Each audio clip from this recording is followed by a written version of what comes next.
সবাইকে স্বাগত জানাচ্ছি ইন্টারমিডিয়েট আইসিটির তৃতীয় অধ্যায়। তো প্রথমে আমরা যে বিষয়গুলো জানবো তা হচ্ছে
নন পজিশনাল নাম্বার সিস্টেম এবং পজিশনাল নাম্বার সিস্টেম।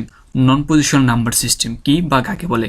যে সংখ্যা পদ্ধতিতে সাংকেতিক চিহ্ন পাশাপাশি অবস্থান করে এবং প্রত্যেকটি অঙ্কের কেবলমাত্র এককগত মান থাকবে, অবস্থানগত কোনো মান থাকবে না। অর্থাৎ পজিশন বলতে বুঝে আমরা অবস্থান, তাহলে শুধুমাত্র এককগত মান থাকবে, অবস্থানগত কোনো মান থাকবে না, তাকে বলে নন পজিশনাল নাম্বার সিস্টেম। যেমন এখানে আমরা রোমান সংখ্যাকে বলতে পারি, এখানে এক্স আমরা এক্স বলতে বুঝি 10 এবং এক্স আর একটা এক্স দেওয়া আছে যেটা হচ্ছে 10, তাহলে রোমান সংখ্যায় দুইটাই 10, এখানে কোনো মানের পরিবর্তন হয়নি। এরপর হচ্ছে পজিশনাল নাম্বার সিস্টেম, যে সংখ্যা বলতে প্রত্যেকটি অঙ্কের দুটি করে মান থাকবে, একটি হচ্ছে এককগত এবং আরেকটি হচ্ছে অবস্থানগত, তাকে বলা হয় পজিশনাল নাম্বার সিস্টেম। যেমন এখানে দুইটা সংখ্যা নেওয়া আছে, মানে অঙ্ক 5 আর 5 দুইটা ডিজিট নিলাম। এখানে প্রথম 5-এর ভ্যালু তো 5, দ্বিতীয় 5-এর ভ্যালু এককগত দিক থেকে 5, কিন্তু অবস্থানের কারণে প্রথম 5টা আছে এককের ঘরে এবং দ্বিতীয় 5টা দশকের ঘরে, এই জন্য প্রথমটা 5 এবং দ্বিতীয়টা হয়ে গেল কি 50, সব মিলে হয়ে গেল আমাদের 55। তাহলে এখানে দেখলাম দুটো 5 এককগত হবে, দুটোর মানে হচ্ছে 5, কিন্তু অবস্থানের কারণে মানটা চেঞ্জ হয়ে গেল। এটা হচ্ছে আমাদের পজিশনাল নাম্বার সিস্টেম।